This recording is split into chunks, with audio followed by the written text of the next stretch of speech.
So, Okay. Mr. Chiu Han, can you make a short introduction for yourself first, and then you will go on your uh, presentation, please? Thank you. Yeah, okay. Thank you, Dr. Lai. My name's Chi and I'm an application specialist at QIAGEN. Yeah, and today it's my pleasure to have a talk about high quality nucleic acid extraction from challenging oncology samples. Uh, to be sure that everything will work well, I would like to check whether can you see my screen? Yes, I can Yes. see your screen. Okay, now I turn to another screen. Can you see it? Yes, I can see it. Yeah. Okay, that's well. Okay, so in today's topic, I'm gonna cover four parts. The first one is about an overview about cancer and cancer genetics, and then some challenges and solutions for FFPE and liquid biopsy samples. The last one will be some publications. Okay, so let's go. Let's talk about cancer and cancer genetics first. I'm sure that all of you already know about cancer, right?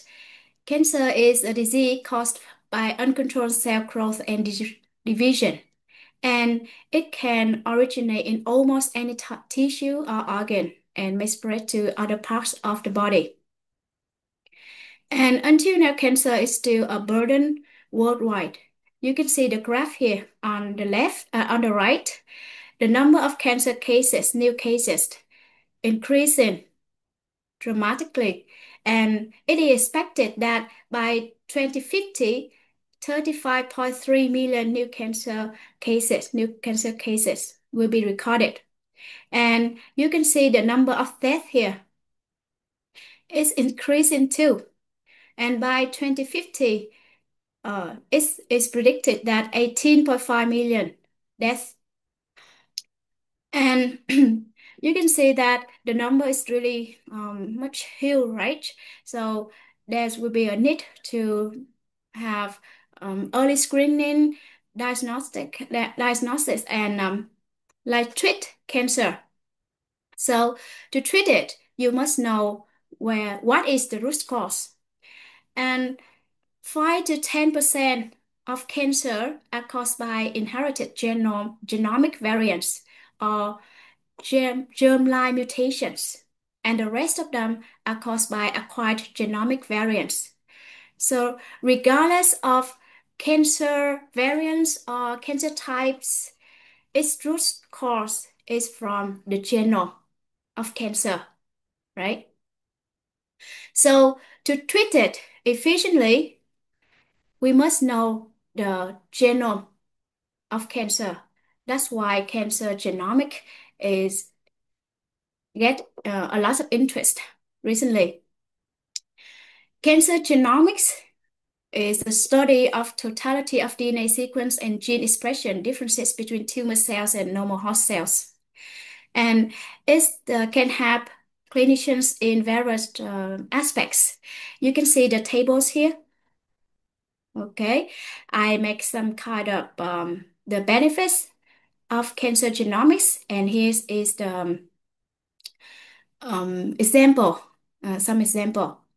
For example, cancer, if you know the genome of the cancer, you can do the screening for early detection. Uh, for example, for retinoblastoma, if children have a history, um, they can do some kind of a screening test for RB1 um, mutation. Mm. If the tumor is detected early, it can be save the children's eyes and some useful vision. Otherwise, the eyes may be removed. Okay, and here with cancer genomics, it can help clinicians to diagnostic or give some prognostics. For example, BCR, ABL for CML. When you have the diagnostic, you can have the treatment just for personalized treatment. For example, Not all patients with gastrointestinal trauma tumor can be benefits from some kind of medicine. It's just for some of the patient with this kind of tumor and have the mutation of c-KIT, PDGFRA, BRAF can be benefits from the suppressor drug.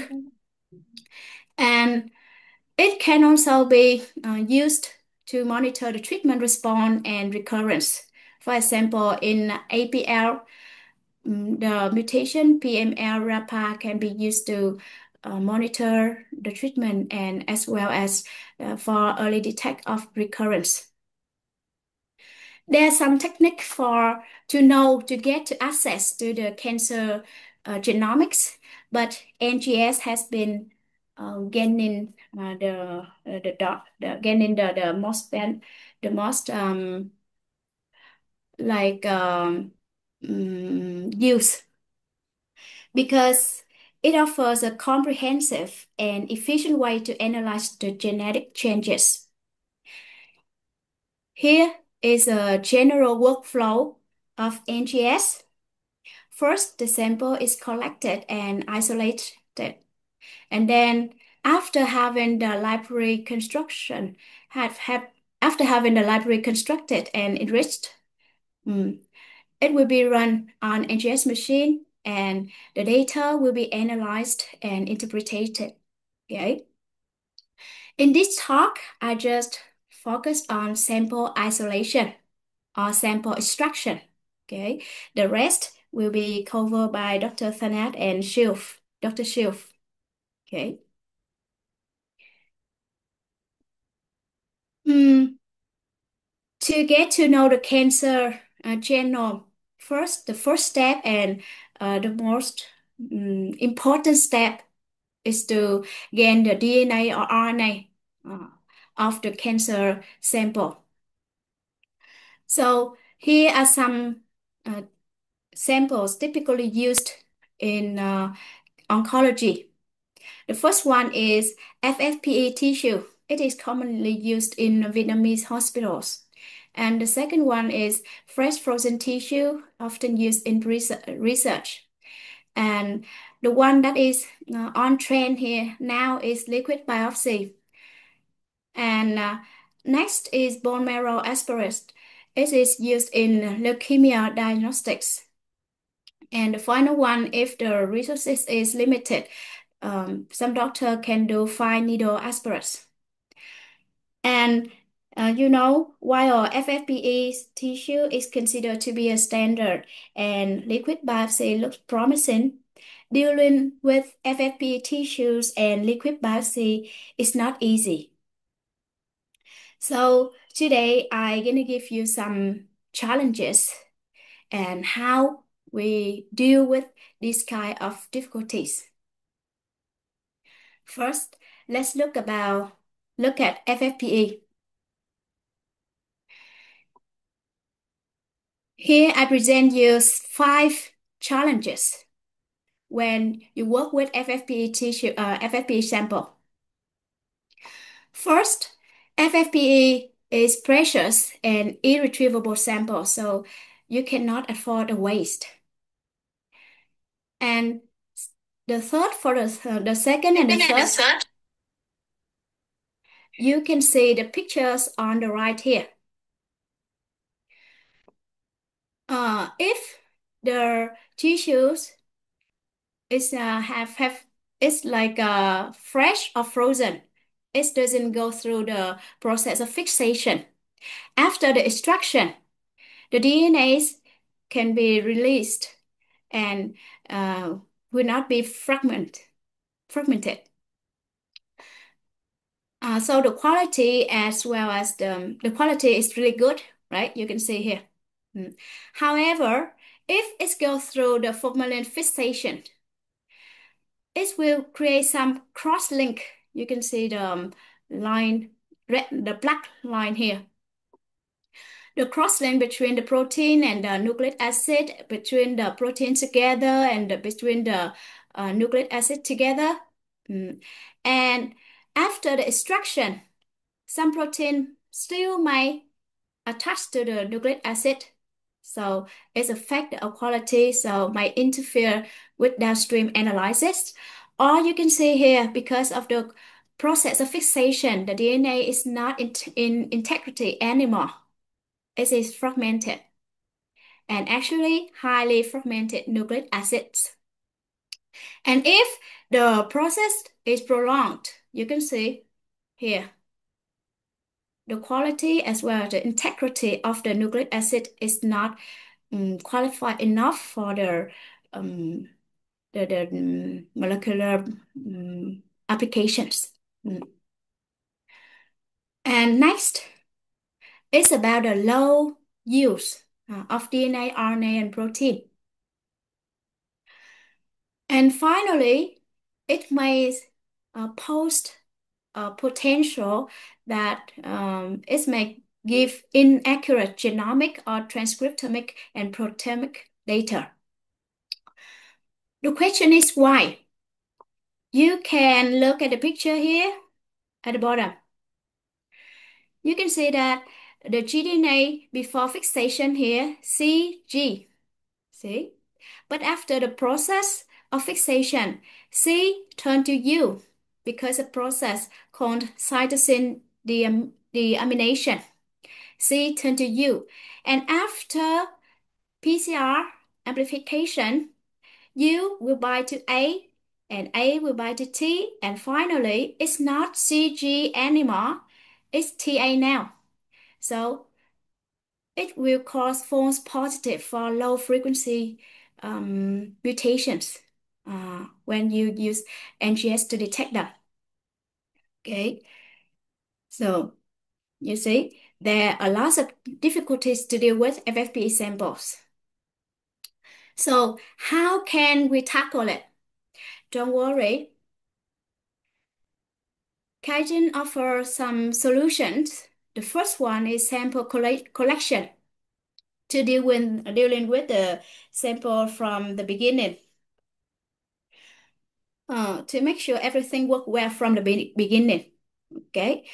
Packaging tissue system. If you use packaging tissue system, you may overcome all the challenges that the FFPE tissue causes. It's a formalin-free presentation, but still have the preservation of morphology and biomolecules. And also, one more thing, that if you store the sample at -20 Celsius degree to -80 Celsius degree, the tissue is not frozen. So it still preserve the tissue morphology, even with really low temperature. If you are interested in RNA, QIAGEN offer packaging bone marrow RNA system. But how good it is? You can see the graph here. It is a graph comparing between the mRNA level when stored at day 0 and day 2. After storing at day 2 and day 0, how stability it is, how stability the RNA is when compared to packaging. When the sample, the bone marrow is collected and stored in packaging and EDTA tubes. So you can see that after 2 days, all the RNA here show minimum changes. While here with EDTA tube, it show a significant differences, right? So packaging bone marrow RNA system is a good choice for you if you are interested in RNA. And after the sample collection, we go to sample extraction. Here on the left, I present you again 5 challenges of FFPE samples. And here is the way that QIAGEN deal with it. For the first one, for precious samples, QIAGEN allow you to simultaneous purification of DNA and RNA. So instead of do the DNA and RNA extraction separately, you can do it together at the same time. It will save your time as well as your amount of sample, right? And the cold DNA RNA extraction also allow reliable comparison of genomic and transcriptomic data. The second one is formalin cross-linking. QIAGEN, the paraffinization solution, is the best way for dealing with it. And more than that, QIAGEN provide optimized procedure. How much input volume, how many temperatures, how long could we incubate, and some specializes. I will talk about it later in detail. For fragmented nucleic acids, QIAGEN also give you optimized procedure, how to treat the FFPE. I will talk it later in detail too. For low use, QIAGEN give the kit with the high recovery efficiency and the ability to eliminate inhibitors, so you can improve the use. And for the inaccurate genomic data, QIAGEN offer own treatment, and I also go in detail later. And with all of the features here to overcome the challenges that FFPE given, QIAGEN have several kits for you to choose from, and they all offer all the solutions except for the own treatment just available for KM DNA FFT tissues. Mm. And if you want to do the co-extraction, you use own prep. RNA, you use easy FFP tissues. And if you want to target the small sizes of RNA, for example, smaller than 70 nucleotides, you can use mRNA FFP kits.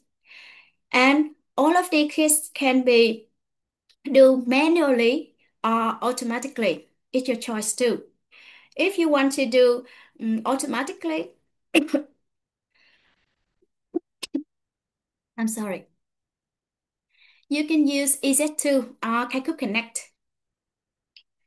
I will show you the pictures of these machines later. Okay, now as I promised, I will give you some detail into some of the technique that QIAGEN use.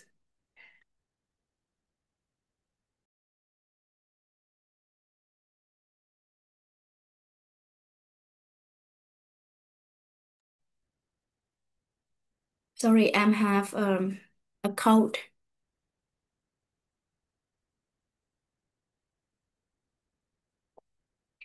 Okay, looking here is the key steps in nucleic acid preparation to prevent cross-linking and use, improve use, and eliminate cross-linking.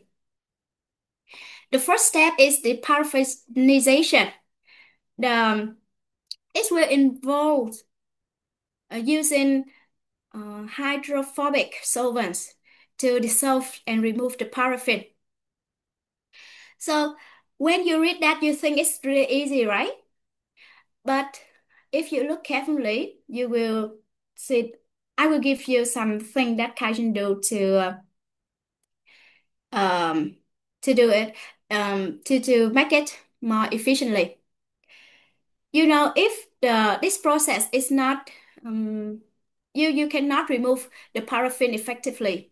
It will affect the downstream, or maybe you cannot use the acid nucleic you extracted anymore because it's not qualified enough. So, how to make it efficient? First, season a Kaizen really specific on how we treat the FFPE tissue.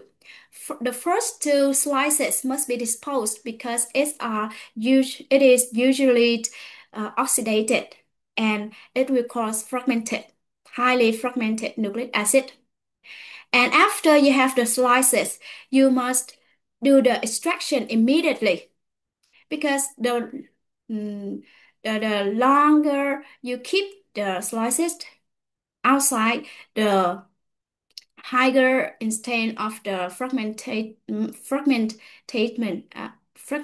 will be severe. Okay. And next, which is really important, is the sizes of the slices. After researching, QIAGEN discovers that 5 to 10 microliter of thickness of the slices is the best. Thicker slices will cause low yield. So if you use QIAGEN, you already have all the information to deal successfully with the deparaffinationization. Okay. And after this step, protein AK treatment will be given to digest cross-linked proteins and solubilize nucleic acids. And after this, the heat incubation will be applied to break cross-links. You see here, break the cross-link without inducing nucleic acid fragmentation. This step looks easy too, but it's not. If you use too high temperature, it will damage the nucleic acid.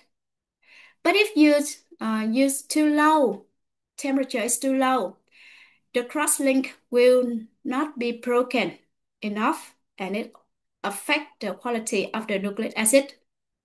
So, QIAGEN discovered that for gDNA, 90 Celsius degree for 1 hour or 80 Celsius degree for 4 hours are the best. Mm, okay. And for the two step, the last two step, QIAGEN offer all of the reagents. But for the first step, customer must prepare the solvent themselves. And to prevent the toxic and improve the efficiency, QIAGEN the paraffinization solution. And here is the graph showing how good the solution is, the solution provided by QIAGEN.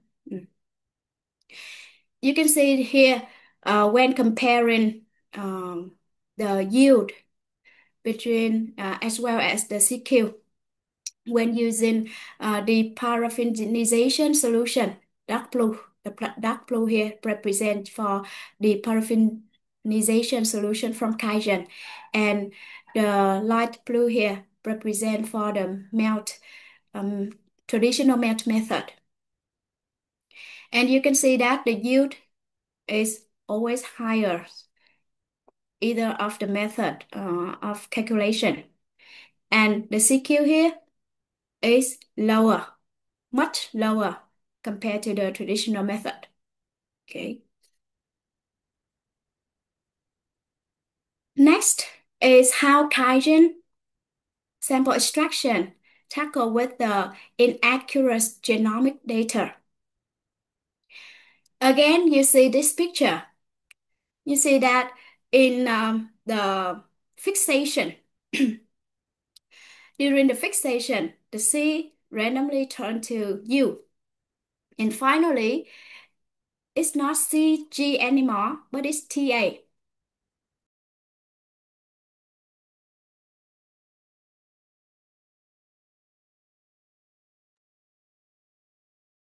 And it poses a threat of false positive for low frequency mutations, right? So to deal with it, on treatment will remove you here, uracil. It will remove it. So, and here is the result. Comparing between with on treatment and without on treatment. The number of mutations is recorded. And you can see that with the own treatment own treatment can remove over 90% of low frequency novel mutations. See here, that are most likely to be artifact. Okay. So that's all about the FFPE challenges and solutions. So for a summary, packaging for sample collection. Kits can be done manually or automatically with own treatment to remove artifacts. QIAGEN deparaffinization solution combined with optimized buffer, temperature, incubation time for improving use, cross-linking, and fragmentation. Finally, to save time and sample, DNA and RNA co-extraction is a good option. Okay, so now we're gonna move to liquid biopsy, some challenges and solutions. Mm, I think you are familiar with the word by liquid biopsy. Okay, liquid biopsy is a minimally or non-invasive method. Mm. And it can be blood, serum or plasma, urine, saliva or CSF, right? And in cancer, liquid biopsy will complement tissue biopsy to overcome some limitations. For example, the availability of tumor tissue, hard-to-reach tissue, for example, brain or liver. And liquid biopsy can be easier for regular monitoring uh, to have some insights from heterogeneous tumors. Okay, and um, for liquid biopsy, you can work with cfDNA, cfRNA, EV-CTCs, and proteins. But today, we just focus on the first two.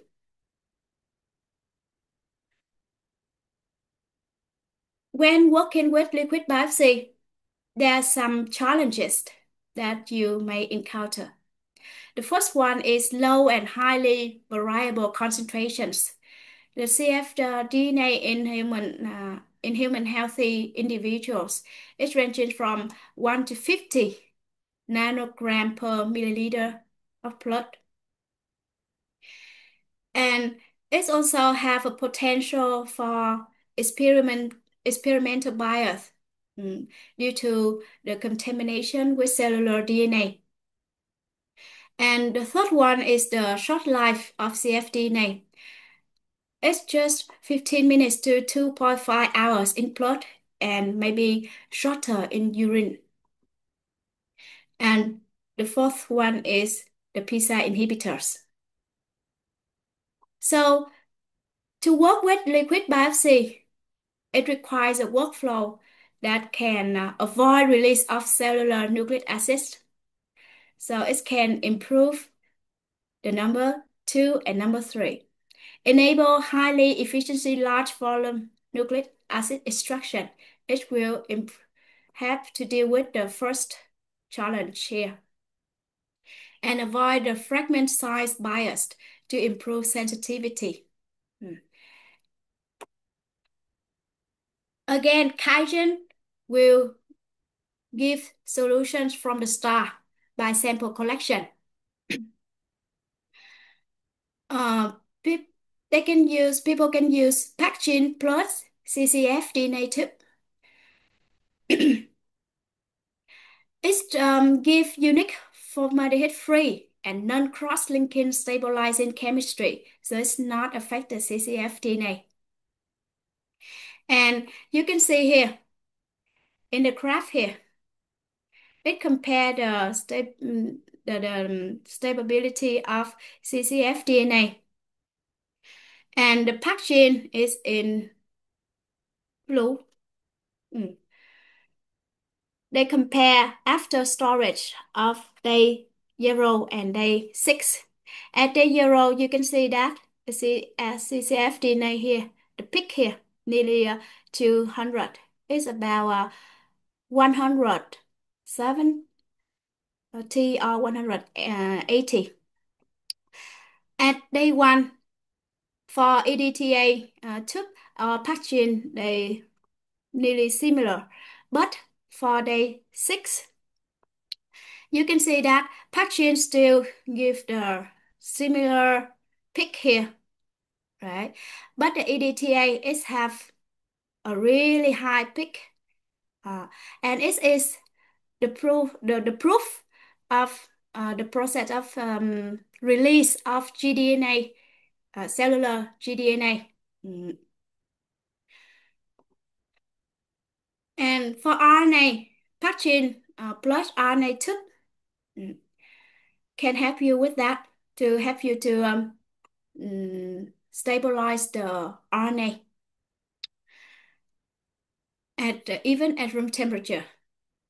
Here also the graph on the left comparing the stability of RNA stored by EDTA and pathogen plot RNA tube, and you can see the red line is the mean value between day 1 and day 3. For pathogen, it's nearly unchanged, right? But for EDTA, you can see that after the first day, it's decreased significantly. Mm, Urine is an interesting sample, but it's difficult to be stabilized. And pathogen, offer pathogen urine liquid biopsy set. It can stabilize the cfDNA by minimalized minimalized gDNA release and bacterial growth. Hmm. And one more thing, the additive in the tube is non-cross-linking, so it does not affect the cfDNA. And you can see the graph here. It can prove the stability of cfDNA when collected and stored in batching and the unstabilized urine. Mm. You can see that after 72 hours, urine stored in pathogen show the level of cfDNA nearly unchanged here. However, for the unstabilized urine here, it decreased significantly, and at 72 hours, it's nearly zero. The cfDNA is nearly zero. Level is nearly zero. Okay.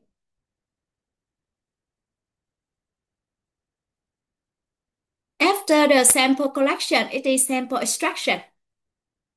QIAGEN offer both manual and automatic. And QIAM circulating nucleic acid kit is considered to be a gold standard in extracting cfDNA.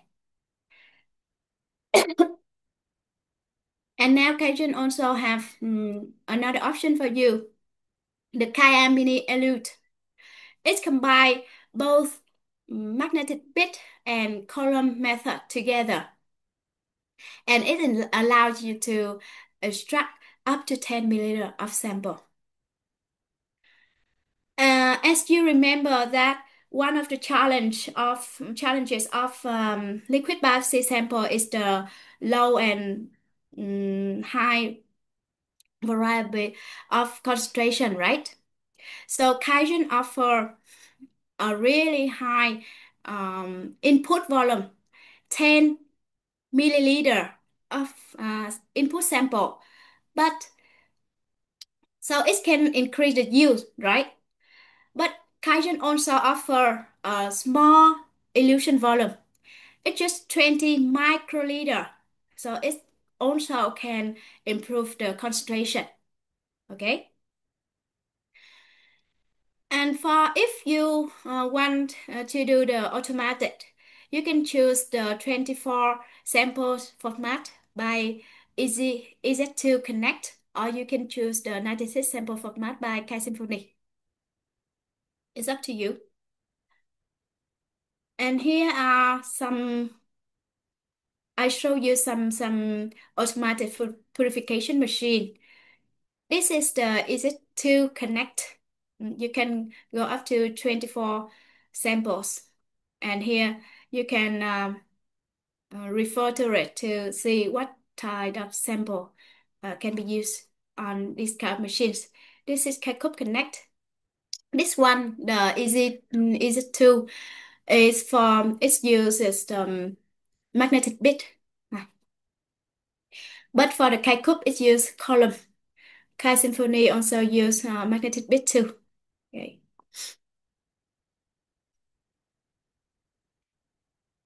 Now the last part is about some publications. Here uh, is an evaluation of commercial kits for purification of circulating free DNA. And you can see the graph here. This team, they compared four competitors with QIAGEN, and they have a conclusion that QIA elute CCF DNA is the best kit to give the best DNA concentration, quality, as well as the yield. Yeah, compared to Promega, ABI, and another competitor from Canada. And for this one, let's compare 14 commercially available kits to QIAGEN. 14 commercially kit, and they have a conclusion that the most suitable for FFPE tissue was on prep by QIAGEN because its yield, quality, and ability to purify both RNA and DNA from the same sample. And this one, I just give you look at how researchers do with the urine. For urine, they use QIAmino elute and they extract 10 milliliter of urine. And for this paper, they use an automatic equipment, QIAsymphony. Okay. So that's all that I want to impart. Thank you for your attention. And if you have any question, please ask.